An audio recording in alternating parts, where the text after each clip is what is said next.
सभी को मेरा जय भीम। मैं डॉक्टर सतीश प्रकाश हूं और बाबा साहब डॉक्टर भीमराव अंबेडकर एक विचारधारा मेरी नज़र में,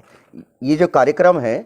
ये डॉक्टर राजेश पासवान जी जो है, जो जेएनयू में प्रोफेसर हैं, उन्होंने ये एक बड़ा अच्छा कार्यक्रम चलाया। और उन हालात में जब पूरे देश में एक महामारी का माहौल है, लॉकडाउन की स्थिति है, ऐसी परिस्थितियों में जो बाबा साहब की विचारधारा को मानने वाले लोग हैं, वो बाबा साहब की जयंती में कोई कार्यक्रम नहीं कर पा रहे थे, तो उनकी इस मनोस्थिति को बहुत अच्छा एक मंच दिया राजेश पासवान जी ने। साथियों, आप सब लोग अच्छी तरीके से जानते हैं कि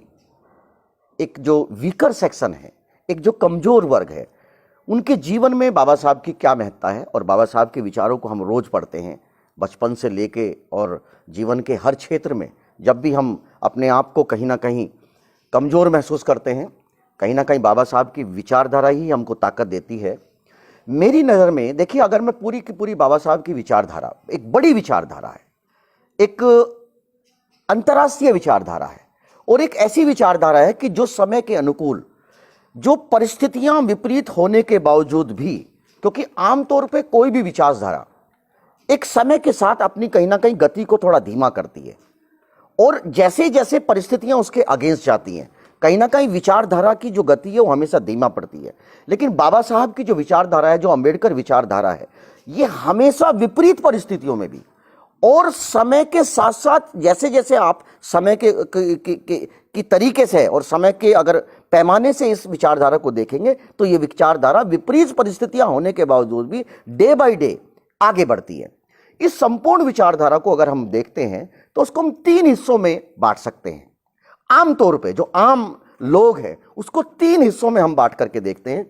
कि सामाजिक दर्शन, अंबेडकर विचारधारा का सामाजिक दर्शन, अंबेडकर विचारधारा का जो एक आपका राजनीतिक दर्शन और बाबा साहब की विचारधारा का एक आपका आर्थिक दर्शन। मैं इसमें कहीं ना कहीं एक चौथा बिंदु जो जिसकी आज चर्चा हो रही है उसको भी इसमें ऐड करना चाहता हूं। दलितों का एक सांस्कृतिक दर्शन भी है जिसके ऊपर बाबा साहब ने बड़ी गंभीरता के साथ काम किया है। तो सर, इन संपूर्ण इन 4 हिस्सों में अगर बाबा साहब की विचारधारा को देखें और आज के समय में इन चारों बिंदुओं के ऊपर अगर हम चर्चा करें तो आप भली भांति प्रकाश जानते हैं कि हमारे जीवन में जो भी परिवर्तन आया वो संपूर्ण कहीं ना कहीं दलितों के जो सामाजिक आंदोलन है उसी का परिवर्तन दिखाई देता है। उसी की वजह से ही अब हो सकता है कि वो एक विचारधारा, कहीं कभी कभी आपको लगता है कि दलितों का जो सामाजिक आंदोलन है वो चूंकि उसमें सवाल है और सवाल के साथ साथ वो आपको ऐसा भी लगेगा कि ये किसी के विपरीत चला जाएगा, किसी विचारधारा के खिलाफ चला जाएगा। ऐसा नहीं है। अब चूंकि बात करनी है, सवाल तो उठेगा ना, क्योंकि अब ऐसा नहीं हो सकता। आपने शिक्षा ले ली, आपने सारी व्यवस्थाएं होगी, सब चीजें आ रही हैं, परिवर्तन हो रहा है, एजुकेशन का भी बहुत बड़ा प्रभाव है। इन परिस्थितियों में अब ऐसा नहीं हो सकता कि दलित समाज का व्यक्ति जो है वो सवाल के साथ पैदा होगा और सवाल के साथ ही मरेगा। ऐसा नहीं होना चाहिए। अब चूंकि हम पढ़े लिखे लोग हैं, सवाल तो हम जरूर पूछेंगे। तो साथियों, जो सामाजिक दर्शन है,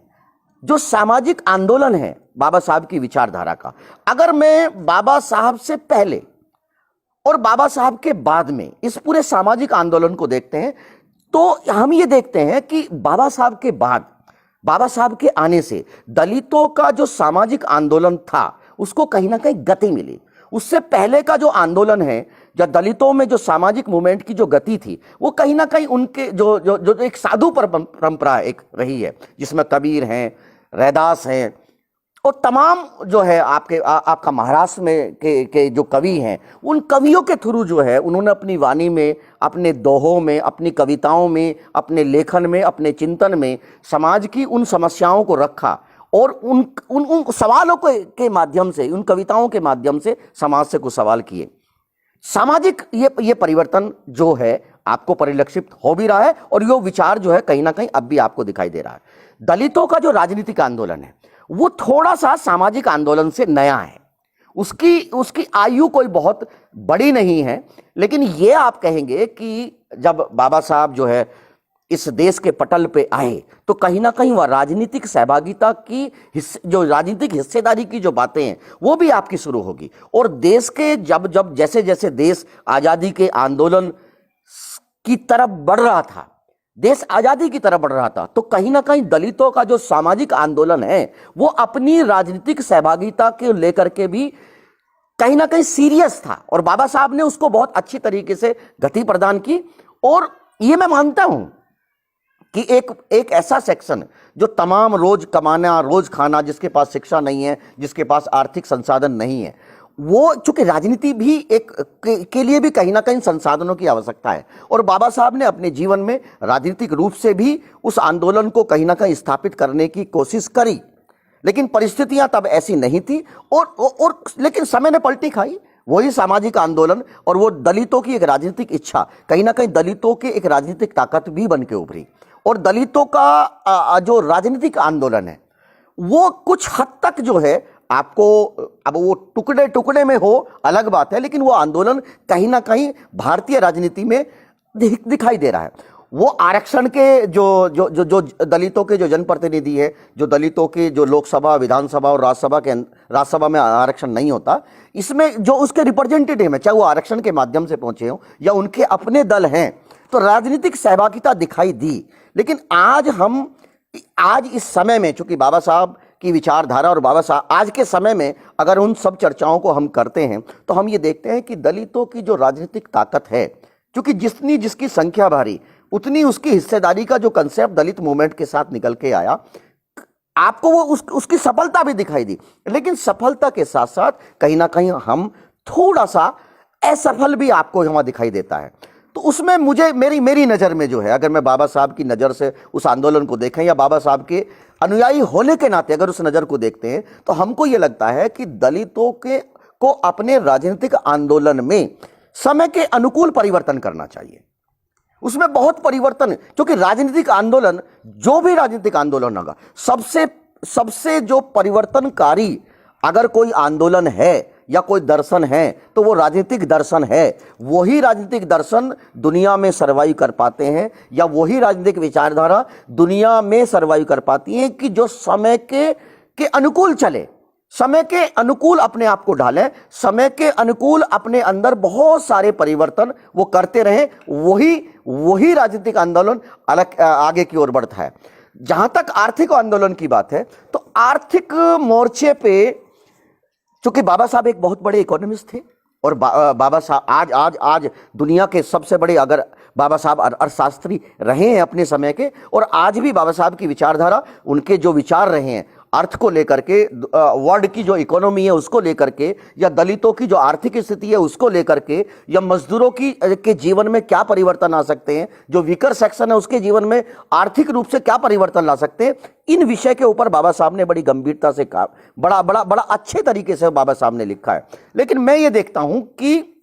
जो बाबा साहब की विचारधारा, जो आर्थिक विचारधारा है, वो बहुत हद तक, चाहे आप उसको संसाधनों की कमी मान लें या उसमें कुछ परिस्थितियां मान लें, आर्थिक रूप से जितना मजबूत हमको होना चाहिए था, अब हो सकता है कि परिस्थितियां ऐसी ना रही हो, हम उतना मजबूती कहीं ना कहीं हम नहीं ले पाए। अब ये समय बताएगा कि दलित मूवमेंट आर्थिक रूप से या आर्थिक मोर्चे पे अपने आप को कैसे तैयार करता है। एक दलितों का जो सांस्कृतिक आंदोलन है, सांस्कृतिक आंदोलन में देखिए बाबा साहब ने, क्योंकि ये सच है कि अंत में जब हमारे पेट की भूख कहीं ना कहीं शांत होती है, तो हमारे जो, जहां से आप दिमाग की जब बात करते हैं तो वहां की भूख शुरू हो जाती है। और मेरा ये मानना है कि कोई भी विचारधारा जब तक सांस्कृतिक रूप से मजबूत नहीं होगी, जब तक उसके मानने वाले मानसिक रूप से जिस संस्कृति को वो मानते हैं, क्योंकि किसी भी समाज को या किसी भी विचार को पीछे करने का या उसको दुनिया से नेस्टूर करने का एक ही आसान तरीका है कि उस विचारधारा की जो सांस्कृतिक पहचान है उसको आप कम कर दें, उसको आप किसी ना किसी तरीके से उस विचारधारा को, उस सांस्कृतिक पहचान को, जो भी उन लोग वर्गों की है पहचान, उसको आप कहीं ना कहीं डिस्ट्रॉय कर दें, उनके मन में कुंठा पैदा कर दें, तो वो लोग कहीं ना कहीं खुद ब खुद जो है ऐसी विचारधारा को मानने वाले लोग अपने आप को कमजोर पड़ जाते हैं। अब कुछ यूथ है, दलितों का एक बहुत बड़ा वर्ग है जो यूथ है, उसके मन में ये इच्छा हो रही है, और मैं इस बात को लेकर बड़ा आश्वस्त हूं एक बाबा साहब का अनुयायी होने के नाते कि जो काम दलितों का जो सांस्कृतिक आंदोलन है जो कमजोर था, उसमें जो पहचान की जो लड़ाई थी वो कहीं ना कहीं कमजोर थी। अब दलितों का जो यूथ है, जो पढ़ा लिखा वर्ग है, जो युवा है, उसके अंदर अपनी जो संस्कृति की जो पहचान को लेकर के एक मजबूती दिखाई दे रही है। वो दिखाना चाहता है, वो अपनी पहचान को मिटाना नहीं चाहता, वो अपनी पहचान को बनाए रखना चाहता है, उस पहचान को देश दुनिया के सामने दिखाना चाहता है। तो ये कहीं ना कहीं आप सोच सकते हैं या हम इसको मान सकते हैं कि दलितों का जो सांस्कृतिक आंदोलन है अभी वो शैशव अवस्था में है, और जैसे जैसे वो आगे बढ़ेगा और जैसे जैसे बाबा साहब के जो फॉलोअर्स हैं, बाबा साहब को जो विचारधारा को जो मानने वाले लोग हैं, उनका प्रभाव जैसे जैसे बढ़ेगा, मुझे ऐसा लगता है कि समय की साथ साथ जो है दलितों का जो सांस्कृतिक आंदोलन है वो कहीं ना कहीं थोड़ा सा उभरेगा। अब मैं देखिए दो चीजें मैं आप जरूर कहूंगा कि चूंकि हमारा जो संपूर्ण आंदोलन है वो विरोध पे ही आधारित है ना, और कभी कभी मुझे ऐसा लगता है कि मतलब ठीक है, क्योंकि आप रिएक्शन में अगर नहीं रहेंगे, आप प्रतिक्रिया नहीं देंगे, तो कहीं ना कहीं समाज के जो सामाजिक आंदोलन है उसकी गति धीमी पड़ेगी। लेकिन एक बात मैं आज बाबा साहब की इस जो सीरीज है इसमें चर्चा करते हुए मैं खुले मन से इस बात को जरूर करूंगा कि देखिए कभी कभार का विरोध करते करते आपका स्वभाव विरोधी जैसा ना बन जाए। हम सामने वाले का विरोध करने के धुन में इतने मशगूल ना हो जाएं कि जो अपना दर्द है, जो अपनी समस्याएं हैं, जो अपनी जो मूलभूत आवश्यकताएं हैं, उन पे चर्चा करनी भूल जाएं। तो दलितों के सामाजिक संगठनों को अब इस बात के ऊपर भी चर्चा करनी चाहिए कि आप ठीक है, हम एक विचारधारा का विरोध करेंगे, एक सामाजिक लड़ाई है, ये लड़ाई चलनी चाहिए, लेकिन उसके साथ साथ हमको यह भी ध्यान रखना चाहिए कि जो सामाजिक समस्याएं हैं उन पे भी चर्चा हो। सारी ऊर्जा हम एक निश्चित विचारधारा को कोसने में खर्च ना कर दें, हमको उनके ऊपर भी चर्चा करनी चाहिए क्योंकि समय के हिसाब हमारे समाज में बहुत सारी समस्याएं भी पनपी हैं, उन समस्याओं के ऊपर भी हमको चर्चा करनी चाहिए। रही बात, देखिए बाबा साहब की विचारधारा एक वैश्विक विचारधारा है, और वैश्विक विचारधारा को जो स्वरूप है ना, वो डे बाय डे बढ़ रहा है। उसको मानने वाले लोग आज भारत के लोग नहीं है, तमाम विश्व के लोग उसको मान रहे हैं। तो अब जो अगर बाबा साहब की विचारधारा वैश्विक विचारधारा है, तो मेरा मानना यह है कि जो बाबा साहब के फॉलोअर्स हैं उनके लिए आज एक संदेश यह भी हो सकता है कि उनको भी वैश्विक जो परिस्थितियां हैं, या वैश्विक जो आंदोलन है, या वैश्विक जो सोच है, उसका हिस्सा बनना ही पड़ेगा। बाबा साहब ने अपने समय में एक बड़ी समस्या के ऊपर हमेशा उन्होंने चर्चा की और मुझे भी ये नजर आता है, क्योंकि देखिए आरक्षण से उपलब्ध जो संसाधन है, सरकार की सुविधाओं की चादर इतनी छोटी है कि उसमें आप अपनी समस्याओं का हल नहीं देख सकते, और चादर की लंबाई आप बढ़ा नहीं सकते। आरक्षण का रोज दायरा घट रहा है, आरक्षण के ऊपर रोज हमले हो रहे हैं, अलग अलग संवैधानिक संस्थाएं अलग अलग तरीके से उसके ऊपर हमले कर रहे हैं, और उसमें जब राजनीतिक सहभागिता दलितों की कम हो, उनकी बात करने वाले लोग कम हो, ऐसी परिस्थितियों में मुझे नहीं लगता कि आरक्षण को बहुत लंबे समय तक जो है, अगर वो खत्म भी नहीं होगा तो कहीं ना कहीं उसका दायरा सिमटेगा। अगर उसका दायरा सिमटेगा तो लोग कहां समाएंगे, आबादी कहां समाएगी, जब लोगों को, चूंकि आरक्षण नहीं होगा तो आपके पास संसाधन क्या होंगे। तो ऐसे समय में बाबा साहब ने बड़ा अच्छी तरीके से हमको बताया कि दलितों की माइग्रेशन पावर बढ़नी चाहिए, क्योंकि यह सच है कि जो भी वर्ग है, चाहे दुनिया का आबादी का कोई भी हिस्सा है, जिस आबादी के हिस्से में माइग्रेशन पावर सबसे ज्यादा होती है वही आबादी दुनिया पर राज करती है। आज दलितों को इसके ऊपर भी पुनर्विचार करना चाहिए कि उनको अपने रोजगार के साधन अपने आसपास ना ढूंढ करके उनको अपनी माइग्रेशन पावर बढ़ानी चाहिए। और माइग्रेशन का मतलब सिर्फ बिहार से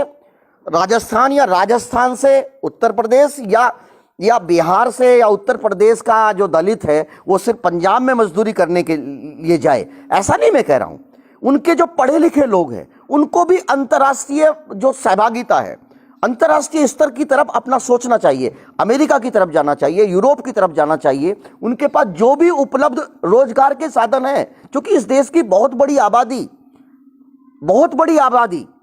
अब दुनिया की तरफ माइग्रेट कर रही है, और जब अब क्योंकि ग्लोबली हम जब जुड़े हुए हैं, संसाधन आपके पास आने जाने के, चाहे वो संचार के साधन हो, चाहे वो परिवहन के साधन हो, उसमें आप दुनिया के एक हिस्से से दूसरे हिस्से में आप आसानी से जा सकते हैं। बहुत कम समय में आप इधर से इधर जा सकते हैं। अगर मेरे हिसाब से मेरा मानना यह है कि बाबा साहब की आज इस विचारधारा पर चर्चा करते वक्त हमको इन बातों के ऊपर भी चर्चा करनी पड़ेगी। एक छोटी सी बात के साथ मैं अपनी बात जरूर कहूंगा, क्योंकि आज जो परिस्थितियां हैं, उन परिस्थितियों में आज आप देश पूरा का पूरा लॉकडाउन की तरफ है, महामारी का एक प्रकोप है। और इस महामारी में चूंकि हम भी समाज का हिस्सा है, हम भी इस दुनिया का हिस्सा है, हमारे सामने भी वही परिस्थितियां हैं। और अगर आप देखेंगे, मैं एक बात इसलिए जरूरी कहना चाहता हूं कि समय के अनुकूल ही हमको सोच में परिवर्तन करना पड़ेगा। आज परिस्थितियां ऐसी हैं, आज क्योंकि दुनिया के सामने कोरोना एक बीमारी है, लेकिन हम दो तरह की बीमारी के साथ साथ जुड़ रहे हैं। हमारे लिए कोरोना बीमारी के साथ साथ जो भूख है वो भी एक समस्या है। क्योंकि आप देखेंगे कि अगर जो है, ये बात मैं इसलिए भी कह रहा हूं क्योंकि अभी एक इस देश में जैसे ही लॉकडाउन होता है, समाज का एक जो वीकर सेक्शन है, जो मजदूर वर्ग है, जो रोज कमाने वाले और रोज खाने वाले लोग हैं, उनका पलायन एक जगह से दूसरी जगह हो जाता है। देश बंदी की तरफ है। लोग अपने जीवन को संकट में डालते हुए, बिना संसाधनों के, अगर इस देश में एक मजदूर वर्ग अगर 600 किलोमीटर पैदल अपनी तरफ जा रहा है, तो कहीं ना कहीं परिस्थितियां हैं, विचार करना पड़ेगा और सरकार ने उस पर ध्यान नहीं देगी। मैं ये बात इसलिए कहता हूं कि जो मजदूर वर्ग, जो वीकर सेक्शन का जो मानने वाले लोग हैं, उनके लीडर्स ने भी ये बात नहीं कही। उनको वो भूल जाते हैं कि अगर महामारी के बीच अगर हम इस तरह की बात करेंगे तो लोग हमके ऊपर हंसेंगे। मुद्दा हंसना नहीं था। अगर उनकी आबादी का 60 लाख मजदूर अगर एक जगह से दूसरी जगह जाना चाहिए था, तो मैं जो वीकर सेक्शन के, जो दलितों का सेक्शन है, उनके लीडर से या जो सामाजिक संगठन है, उनसे यह सवाल जरूर पूछ सकता हूं कि आपको प्रतिक्रिया कहनी चाहिए थी, सरकार से सवाल पूछना चाहिए था। सवाल आपने तब पूछा कि जब लोग, वो समय गुजर गया, 15 दिन के बाद जब लोग सड़क पे थे, तब उनको संसाधनों की जरूरत थी। तो ऐसी परिस्थितियों से भी लड़ना चाहिए। और यह सच है कि भूख एक बड़ी समस्या है। और अब हमको, मैं चूंकि ये बात जरूर कहूंगा कि अब हमको गंभीरता से, सामाजिक लड़ाई तो हमारी जारी रहेगी, सामाजिक लड़ाई के साथ साथ आपको आर्थिक मोर्चे पे, चूंकि आर्थिक समस्या है, आर्थिक मोर्चे के ऊपर या आर्थिक आंदोलन के ऊपर भी आपको चर्चा करनी पड़ेगी। इसी के साथ जय भीम, जय भारत। लावेला 7 बजे हो गया, देखो।